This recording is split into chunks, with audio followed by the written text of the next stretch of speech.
This is Business Therapy, healing businesses from the inside out through communication and emotional intelligence. I'm Diane Dye Hansen, management consultant, and with me co-host Christine Salvo, therapist, certified mediator, and certified hypnotherapist. Good morning, everyone. Hello. Good morning, everybody. And I can hardly believe it that it's been a year now since the COVID-19 pandemic hit us, and we just had to really be bum rushed into thinking differently in so many ways. I just kind of want to do a quick retrospective. Christine, how is life different now than it was for you a year ago? Boy. Right now. Um, how is my life different now than it was a year ago? Yep. That's quite a loaded question. It's different, but it's oddly not that different. Is it took some growing pains and it took some adjustment, and I think it's going to take some adjustment back. But I went from full-time in person to full-time online. So that was my biggest shift. Trying to find a place to work. I now have an office in the living room. I have a second office in my bedroom. And my work apparently required two offices in my house. A lot of fear of the unknown for sure back then. I would say right now things still don't feel particularly certain. And I will say I'm getting definitely a second wave of influx. So my first wave of influx was more of the like, I don't know what's happening and I'm having severe panic attacks. So I had a crazy influx of clients in the beginning. And then it almost like mellowed out for a good 6 months. And I have a really long waiting list and I'm just about impossible to get in to see again. So there's about a second wave of the post-pandemic anxiety of what I'm talking about, which is kind of this idea of, is it safe, the reintegration, and then dealing with the kind of traumatic effects of being isolated. Now trying to be social, a lot of people don't have the emotional bandwidth that they used to. So let's say they're going to a barbecue, a typical weekend pre-pandemic would be a barbecue, an event, a night out to dinner, maybe a concert, a farmer's market. People really were packing their schedules. And now there seems to be kind of a lower tolerance. Like I can only go out for a couple hours before I'm overstimulated. A lot of social anxiety, a lot of people saying like, I don't really know how to be around people anymore. I've even heard in casual conversation, people talking about how it's awkward, like just being social, everyone just feels a tad bit awkward. Like, this is just weird. We forgot how to talk. We forgot how to interact. Like, because the second element of this social part is we can't touch still, right? We're still not supposed to touch. So much of our interpersonal interactions are touching, hugging, slapping each other on the leg, all these physical gestures, and it is awkward, right? So I would guess what we talk about in therapy has changed. What I've seen culturally has changed, what I've seen in couples. But my work specifically is I'm still working a ton with always a lot more work to do. Yeah, it's interesting that our topics, our narratives have really changed. And to what you said, I used to be that schedule packer where I would have brunch with friends, then I'd do this, then I'd do that, then I'd do that, and then I'd finally get home after doing something at night. And now it's like, okay, here's the one thing that I'm doing that day. And I'll do it with less people. Same thing. I have a friend's birthday coming up, and I was relieved when they put a birthday dinner in there as a alternative to the birthday party. And I almost just breathed this sigh of relief. This like, oh, thank goodness, because I really didn't feel like being around like 30 people, like maybe 20 of which I didn't know. I didn't dig that. Another thing I noticed is that when I do get into a social situation, I'm a lot quieter than I was before. I would be much more interactive with people that I didn't know before. Now I really stay in my bubble. And I noticed this past weekend when I went out that I'm like, okay, well, I have my bubble and I have the people that belong in my bubble. And if you're not in my bubble, then I don't know you. And so it's a completely different thought process. Um, as for what I do, I think I've also bubbled down in that I'm my interactions are completely different. My business networking is 100% online. And although I dream about trips to visit the people that I'm meeting in my new online masterminds, it's very, very interesting how online has just become the way of things. 100% of my business was already off, on Zoom or, some sort of, teleconference or something like that. So I've been doing that for quite a long time. But what is new is that there's very few who I have met face to face that I work with even once. And that's really, really interesting because it's created this method of doing business that is so very different. Before, if you hired a consulting firm, your consulting firm would come and see you. And this is the beginning. So the beginning of this pandemic, actually, um, I like to say I crammed a whole lot into a 3 month, less than 3 month period. So in less than a 3 month period, I was in a play. I went to New Orleans for a business trip. I went to Florida for a pleasure trip for a week. It was almost like the inside of me is like, you better get this done now, because you're not going to be able to do it. But even like the typical consultant flies in, consultant does a workshop and an in-person training, it's not happening. The clients still don't want something like that because of just how exhausting it's become to be in person. It's very, very interesting. Yeah, I would agree with that. It takes a different level of energy. For an extrovert like myself, I need people. I get energy from being around people. So for me, it's very nourishing. But I have noticed that I personally even have a lower tolerance. I need my downtime. I need my quiet time. And sometimes it's almost funny. I'm out in the world and I kind of miss being home. So when I was home all the time, I was pulling my hair out going, I need to be out in the world. And now I'm out in the world and I'm like, oh my gosh, my chores are behind. I haven't been cooking. I've been so busy. And I remember that, right? I remember that pre-COVID lifestyle of kind of burning the candle at both ends. And it's an interesting dance now. So I do believe my business moving forward will be hybrid. I think there's parts of telehealth that are not going away because they don't need to. You know, there's really just no purpose for it. If someone has a work schedule and they can't leave and it's not fair to ask someone to take the day off anymore, knowing that there's an alternative, right? Because people would do that. They would seriously have to take half days, vacation days, get all this prior approval from their bosses as they were leaving their office, driving to the therapy appointment, doing the therapy appointment, going back to the office. And sometimes a session, obviously, as you can imagine, can be really strenuous and exhausting on its own, very emotional. So I'm actually really appreciating that there's so many barriers that just aren't there anymore. You can do a therapy session on your lunch break. You can tell your employer, I'm going to take my lunch at 3, and you can pop on your cell phone, go sit in your car, and get the support that you need without it affecting your financial life, your job, whatever, your attendance. So there are some aspects that I think are just life-changing in a really, really positive way. Something that came up for me yesterday when I was in a meeting was I had to really address this transition time of, I think a lot of people's jobs and lives have actually gotten busier since they've been home because there's no transition time. Like in my specific example, I will work all day. And then when I'm done, I don't drive home anymore.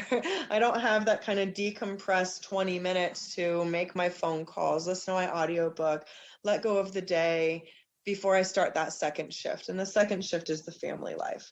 So it's kind of like I leave my bedroom and then walk into the living room and it's what's next, who needs what? And noticing that there isn't necessarily the downtime even though you may be home. So there's a lot of different dynamics. There's a lot of psychological dynamics. I think that on some level, people are excited for things to go back to some kind of semi-normal. I also think that it can be a little bit anxiety producing because we have spent a whole year adapting to this other way of living now too. So, I think there's going to be a lot of transitional anxiety, adjustment disorder kind of stuff of, on one hand, you want me to stay home. And on the next hand now, and I know a lot of state workers, a lot of people that were in brick and mortar that have been working home are like, I don't want to go back to the office. I like working from home. I liked the solidarity. I liked the quiet and not having to worry about office politics and things like that. And not only that, but the commute. We've all saved a little bit of money not having to drive. So a lot really does come into play. And a lot of companies are starting to really say, can I operate with remote workforce? And like Spotify, for example. Spotify said you never have to come back. You can be 100% remote, no problem. You don't have to come back. And they have made major adjustments to go remote. Um, it's not right for every company, and Forbes actually has a great article about this, about the impact of the remote workforce. It's not for every company, but the change is absolutely inevitable, as you said. And um, you mentioned commuting. It means, people won't be commuting to their office. And it also impacts, the infrastructure, the office buildings. If people don't have to come to an office, why lease office space? Um, and then what about your downtown areas? What about the restaurants and other businesses in the commercial districts who, rely on an in-person workforce? So I think you're right in that moving back is going to have its own section of challenges as well, because, some people don't want to. And Forbes points out that the spending may move away from those downtown areas and into the suburbs. People will invest in larger homes with extra rooms for offices, and the suburban restaurants are going to get more business. And there's just going to be a shift overall of just this new way of people doing business, and new ways of showing up. So I think it's going to be really interesting looking at it moving forward, because even though it's been a year since this started, this is far from over. Well, sure, it is far from over. Nobody really gets to say. And I mean, where it started, I think that it's easy to pinpoint. Where it ends, I think will be a much bigger challenge because, what does that actually mean? Does that mean the world opens back up? Does that mean there are, there's so many factors that go into that. And I think that, like you're saying, there's going to be a lot of companies that pivot and just completely do this. And there's going to be other ones that do hybrid. And then there's going to be other people that really do kind of just go back to life as normal. But playing into account that what you've been through, what we've been through as a world, this hasn't been an individual, but it's been a collective and it's been a global situation, that we can't deny that what's happened has changed us. Mm-hmm. And one of my favorite quotes is, the only thing we can count on is everything will change. And in this situation, we really have to address that. So I think that there's a lot of ideas about normalcy. Like, I can't wait to go back to quote unquote normal. And it's like, I don't know what that is anymore. And for our Mm-hmm. listeners, I'd really kind of like to offer ditching it, just ditching the idea of normal and going, what's next? Not what's normal according to the past, but what's next according to what makes sense to me. And taking some time to evaluate how you are different now. So, I mean, Diane, you said you used to be a schedule packer, and I was too. And I'm noticing that it's hard to keep up with my life like that now. I used to do it pretty efficiently. I used to do it without really a whole lot of hitches or hiccups. And I'm noticing now there's a lot more consequences of like, Hmm. oh my gosh, I added two things and I have no food in the house and my laundry isn't done. And it's like, wow. So being gentle and generous with yourself too. So kind of dropping those expectations that I'm going to just bounce back to this level of efficiency that my past life demanded of me, and past life meaning the year ago version of yourself. And really looking into kind of the maybe I'm a planner now. Maybe I have to plan one social event with the chores. Maybe I have to plan for that downtime because I don't necessarily have all of that extra energy to give right now. And understanding too that it may be a tolerance issue. You may have to work back up to it if you decide that's what you want to go back to. So, this time of reflection and pause has been so great for so many of us because we really got to make some decisions that we didn't necessarily have choice for in the past.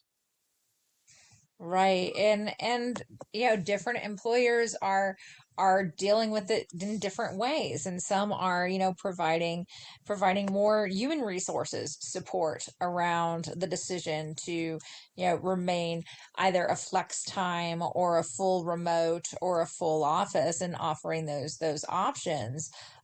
Some companies are like Amazon, for example.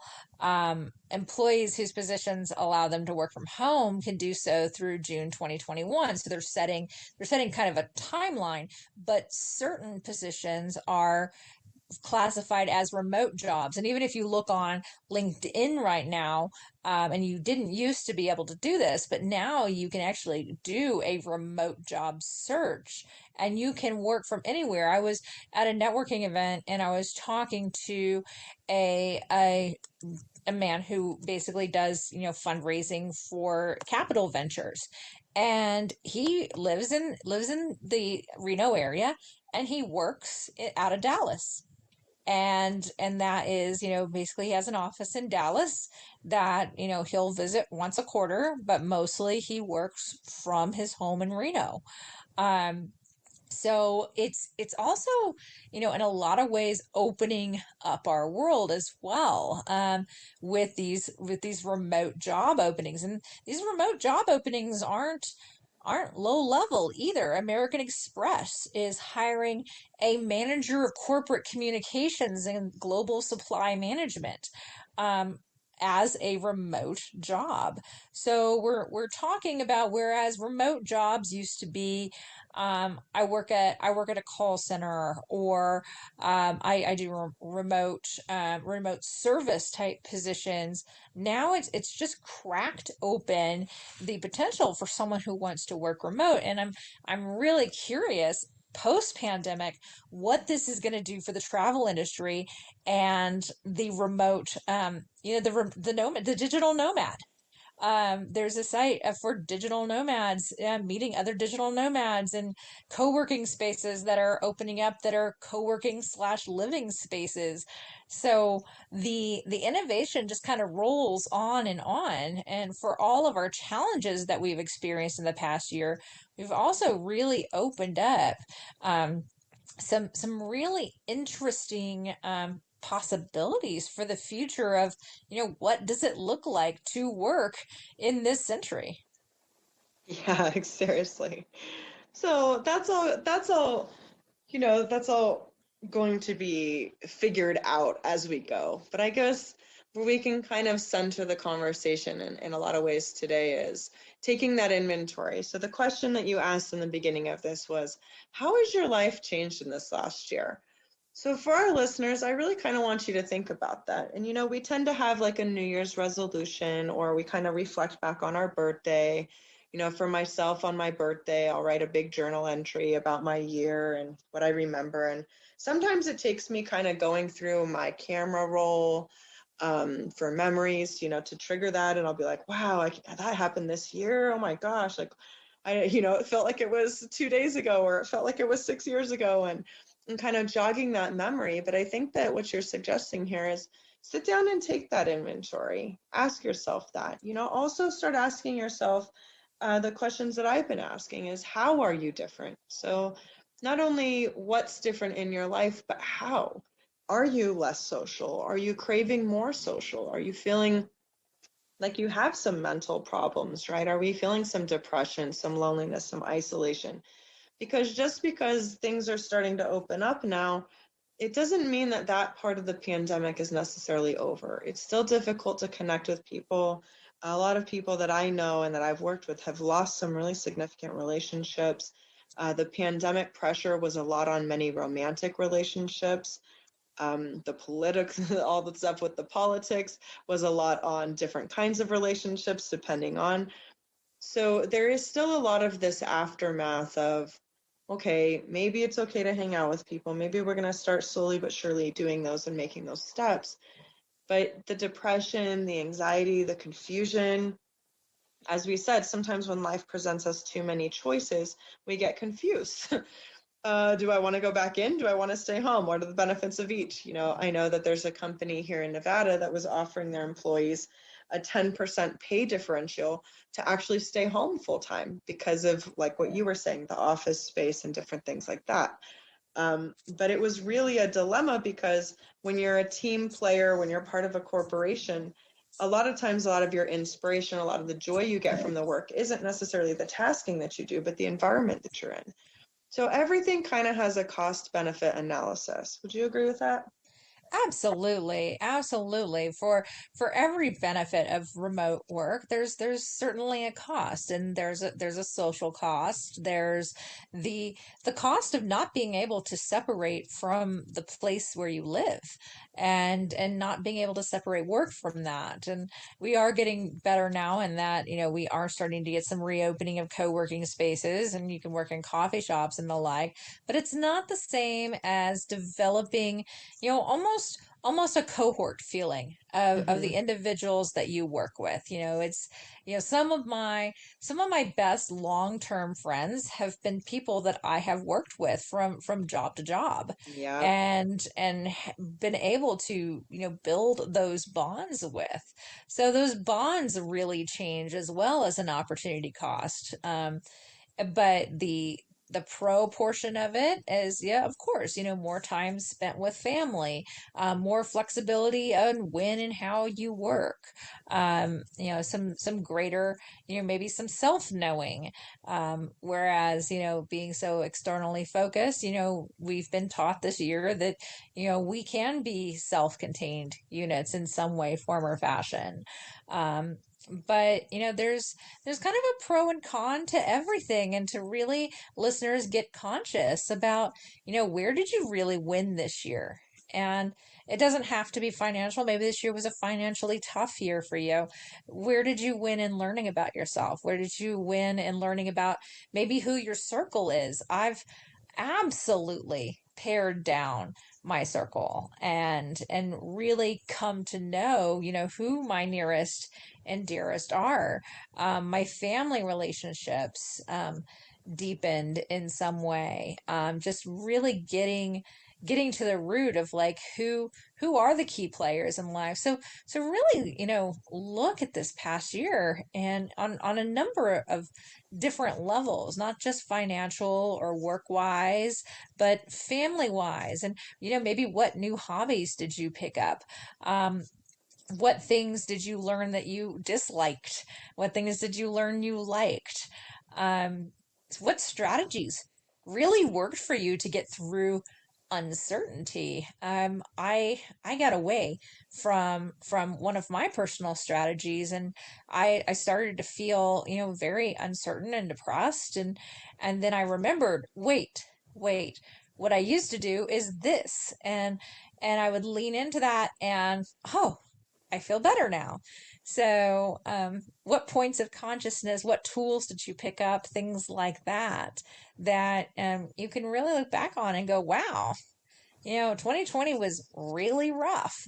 Last year was really, really rough. But you know what? There were some really kind of interesting and cool discoveries too. Yeah, I completely agree with that. And I love how you said look for the wins because there's been a lot of reports now where some people have kind of focused on that, the more negative things or the more things that they felt were out of their control, right? And typically we think that things that are negative are the things that are out of our control. So, but when you really take that global view, that eagle eye view, we've spent more time with family, we found out who we really care about and who we just couldn't live without, made the extra effort to do the phone or the Zoom or learn technology and use it in different ways. Like you said before, some different hobbies. There was some really big kind of viral, like people started making bread and, showing off their bread, and all these cooking experiments. And, I remember my hairdresser told me, he said, I got really good at cooking ramen.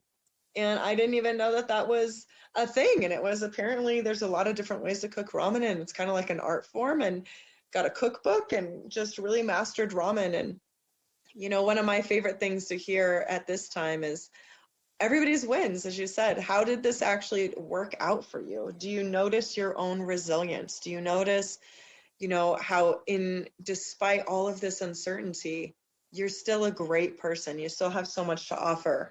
And in some ways, maybe even more now, because you had a chance to cultivate and experiment and create and rest and all the things that came with that. Yep, exactly, exactly. It's, what you focus on increases. I tell my clients this all the time. First, I ask them, how good are you at celebrating yourself? And if they're not good at celebrating themselves, I say, well, it's time to get better, because what you focus on increases. If you focus on what's working, what's right, what's celebratable, you get more that works, more that's right, and more that's celebratable. If you paint the dream, you get the dream. If you paint the nightmare, you get the nightmare.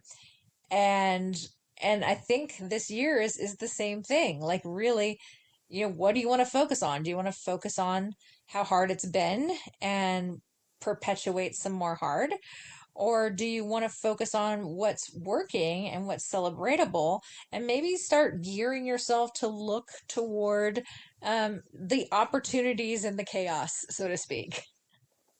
Yeah, the opportunities in the chaos. There are many. There are so many. So, yeah, I mean, like I said last show with our guest, I don't want to say it, but I'm gonna say it. Happy 1 year COVID-19 anniversary. Yeah, we're about there, aren't we? And yeah, I want to just kind of recap too of the challenges. Sit down, ask yourself some of these questions, and really pay attention to that strengths-based mindset. Everyone had their challenges. Everyone probably, drank too much, ate too much, stayed up too late, binged too many shows. Whatever the case was, I'm sure you overdid some things. But I don't want to let that cloud this strengths-based mindset of, what did I accomplish despite all of this? How am I a better person because all of this? What do I know about myself that I didn't know before? And really kind of look at your own history and pivot through change, and then give yourself that pat on the back and celebrate you, as Diane said. Don't be afraid to say, I survived, this whole crazy year, and I might even be better for it. Exactly, exactly. And we survived, we thrived in our own way, and we are the survivors. We're here. We're all going to be, I think, a lot stronger for this, because there's been just so much that's just called for us to show up so differently, and just to take the moment and celebrate yourself for that. This has been Business Therapy, healing businesses from the inside out through communication and emotional intelligence. I'm Diane Hansen, management consultant. And I'm Christine Savo, licensed marriage and family therapist, certified mediator, and certified hypnotherapist. Thank you so much for listening today. We appreciate you. Happy 1 year and to many, many more years of abundance, joy, and growth.